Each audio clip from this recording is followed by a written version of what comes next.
Bang? Ya.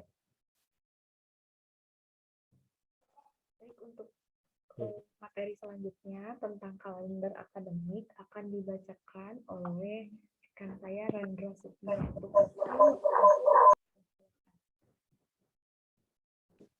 Baik, di sini saya akan membacakan tentang kalender akademik. Kurikulum suatu pendidikan pada setiap jenis dan jenjang diselenggarakan dengan mengikuti kalender pendidikan pada setiap tahun ajaran.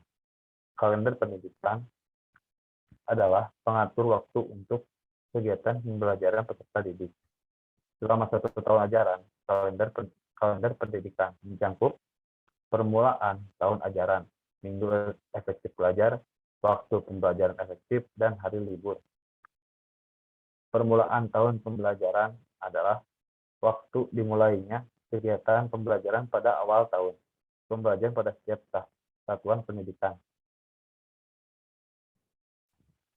Boleh, Teh?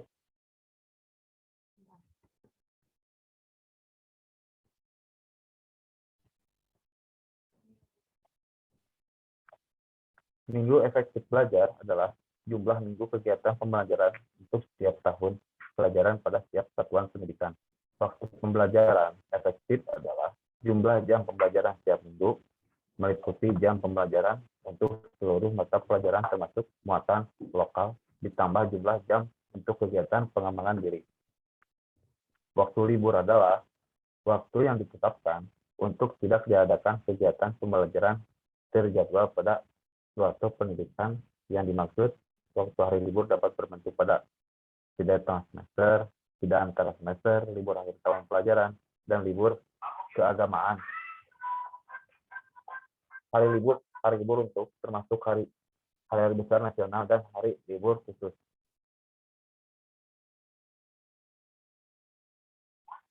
Slide selanjutnya. Rincian pekan efektif bisa disingkat menjadi RPE. Rincian pekan efektif adalah hitungan hari-hari efektif yang ada pada tahun pembelajaran berlangsung. Untuk menyusun RPE, yang harus dilihat dan diperhatikan adalah kalender akademik yang sedang berlangsung serta menjadi pedoman sekolah dalam menetapkan jumlah minggu atau pekan efektif. Untuk materi selanjutnya tentang manfaat perangkat pembelajaran akan dipaparkan oleh rekan saya tanpa terikanlah. Untuk itu saya silakan. Terima kasih kepada moderator. Di sini saya akan memaparkan materi tentang manfaat perangkat pembelajaran. Manfaat perangkat pembelajaran bagi guru berikut ini akan dijelaskan. Pentingnya perangkat pembelajaran yang perlu dipersiapkan oleh seorang guru. Antara lain, 1. Perangkat pembelajaran sebagai panduan. 2. Perangkat pembelajaran sebagai tolak ukur. 3. Perangkat pembelajaran sebagai peningkat profesionalisme. Terima kasih. Untuk materi yang selanjutnya, di sini ada contoh materi 3.14 dan 4.14 tentang teks persuasi. Maksudnya 3.14 dan 4.14 adalah nomor kompetensi dasar.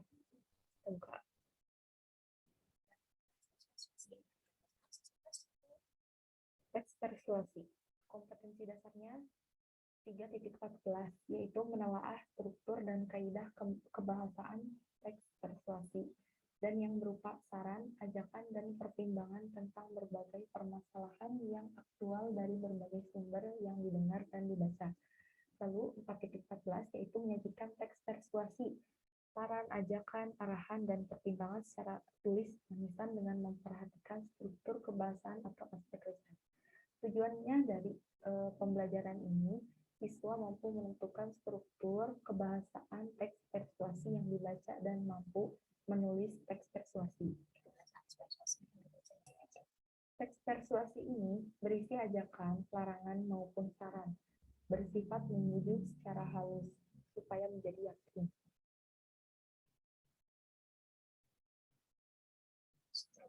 Teks persuasi.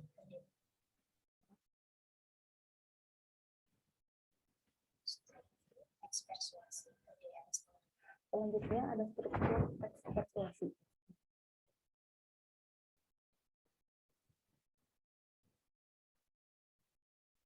Struktur teks persuasi yaitu ada 4. Yang pertama, pengenalan isu. Pengantar umum atau penyampaian masalah yang menjadi dasar teks.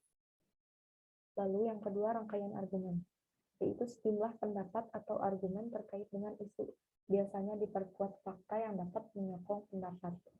Lalu yang ketiga, pernyataan ajakan, yaitu inti dari teks persuasi yang memberikan dorongan kepada khalayak agar melakukan sesuatu.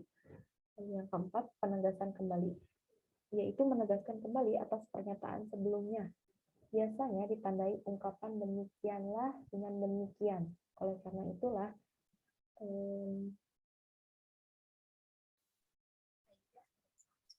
kaidah kebahasaan teks persuasi.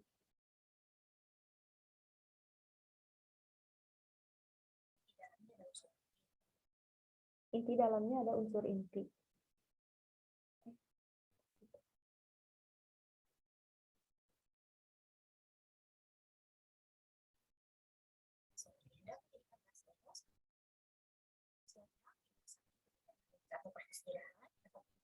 Untuk selanjutnya, materi tentang kaidah kebahasaan ini bisa dipaparkan oleh rekan saya, Abdul Aziz. Begitu waktunya saya persilahkan.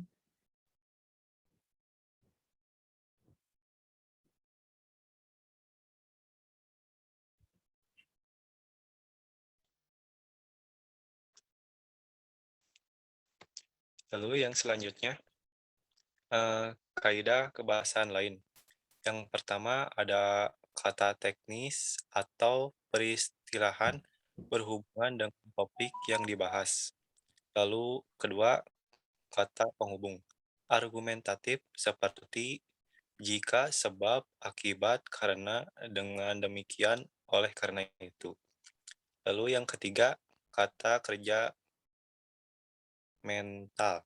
Seperti misalnya diharapkan, memperhatikan, memperkirakan,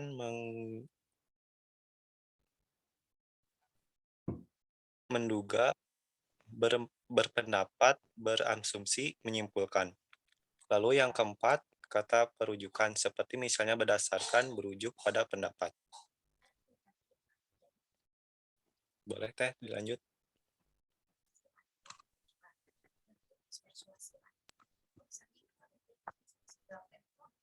Untuk bentuk teks persuasi boleh dibacakan sendiri, kan?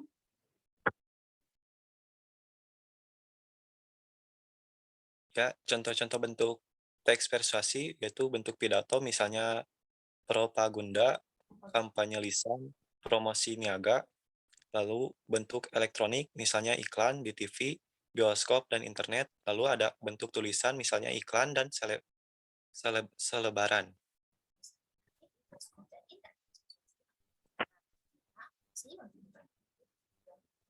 Untuk jenis-jenis mungkin bisa dipaparkan oleh rekan saya, Vanessa Prikamila. Begitu waktunya saya persilahkan. Ya, baik, terima kasih. Di sini saya akan paparkan jenis-jenis persuasi. Yang pertama itu ada pendidikan, untuk mencapai pendidikan.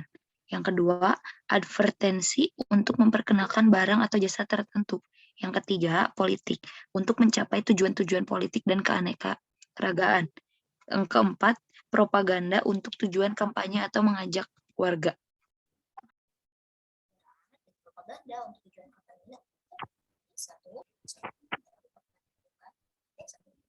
Untuk materi selanjutnya, mengenai langkah-langkah menyusun teks persuasi, mungkin akan dibacakan kembali oleh rekan saya, Hendra Sukma Wijaya. Untuk itu waktunya saya persilahkan.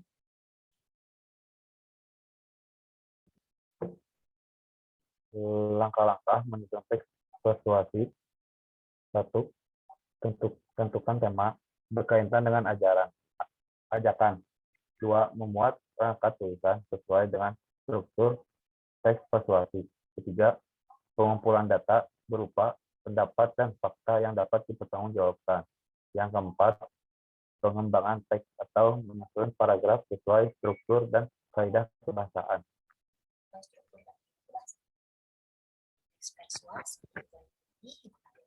Nah, berikut ini adalah contoh teks persuasi tentang pembelajaran dari masa pandemi COVID-19 oleh Ayunita SPD. Jadi seperti ini contohnya. Teks persuasi.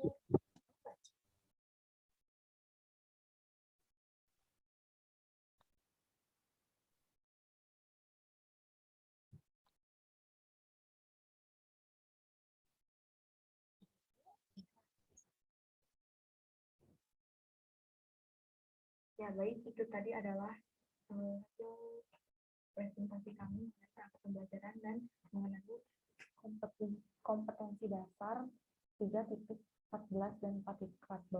Untuk selanjutnya, di sini kami akan menampilkan hasil RPP yang menggunakan kompetensi dasar 3.14 dan 4.14.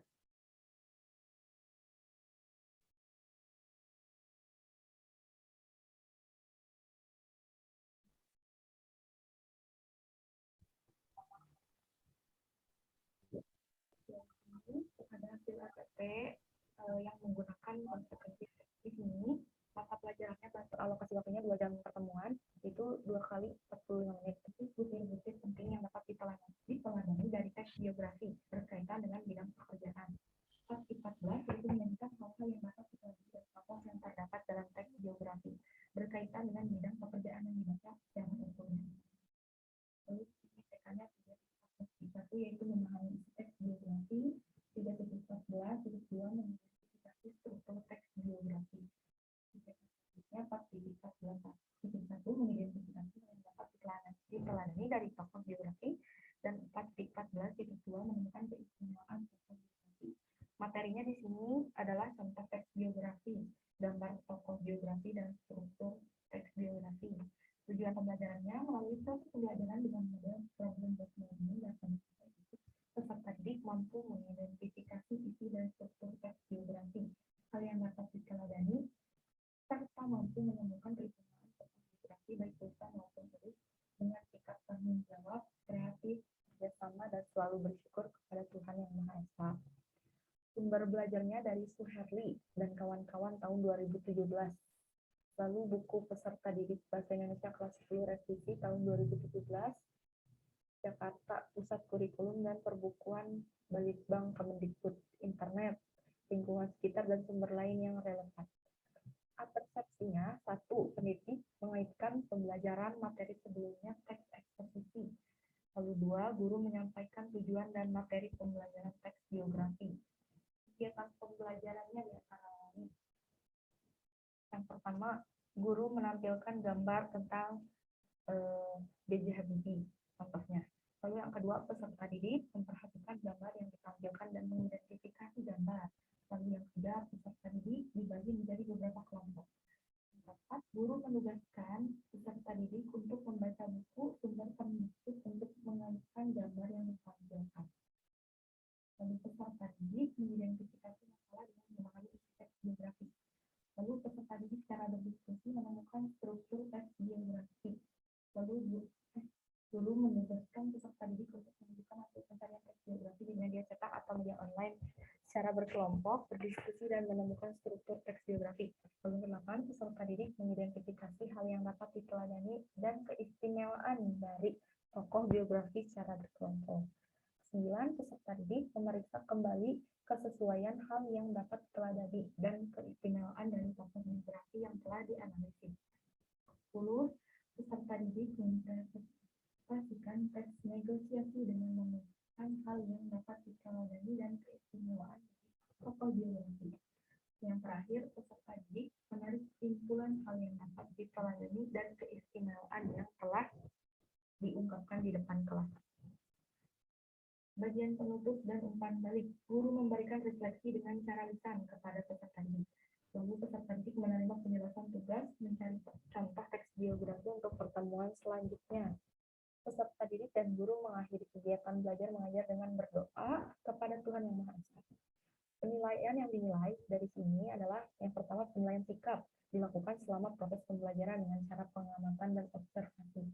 Lalu yang kedua, penilaian pengetahuan dilakukan dengan cara tes lisan dan tulis selama proses pembelajaran. Lalu yang ketiga, penilaian keterampilan dengan cara menilai keaktifannya dalam berdiskusi dan presentasi kelompok. Jadi itu RPP yang contoh RPP yang menggunakan kompetensi dasar 3.14 dan 4.14. Selanjutnya di sini ada contoh lembar kerja peserta didik atau LKPD. Jadi di bagian atas ditulis nama anggota kelompoknya, lalu capaian kelasnya, memahami isi teks biografi, mengidentifikasi struktur teks biografi, mengidentifikasi hal yang dapat diteladani dari tokoh biografi, dan menemukan keistimewaan dari tokoh biografi. Ini ada contoh biografi dari B.J. Habibie. Lalu kemudian nanti oleh siswa, bacalah teks biografi berikut ini untuk memahami teks biografi B.J. Habibie. Setelah membaca teks biografi tersebut, jawablah pertanyaan berikut seperti A. Mengapa teks tersebut tergolong ke dalam biografi? Lalu, apakah isi dari teks biografi tersebut? Lalu, siapakah nama tokoh yang biografinya sedang dibacakan? Lalu, apa perannya sehingga layak dibuatkan biografi? Bagaimana masa kecilnya, bagaimana masa mudanya, kesulitan atau masalah apa yang pernah dialaminya, bagaimana cara ia mengatasi kesulitan itu, karya apa saja yang telah dibuatnya, apabila bertemu dengan tokoh tersebut, apa yang akan kamu lakukan, seperti itu. Lalu yang kedua, analisislah struktur teks biografi B.J. Habibie. Kemudian analisis hal yang dapat diteladani, dan temukanlah keistimewaan dari tokoh tersebut. Yang terakhir, ungkapkanlah secara lisan hal yang dapat diteladani dan keistimewaan dari teks biografi tersebut.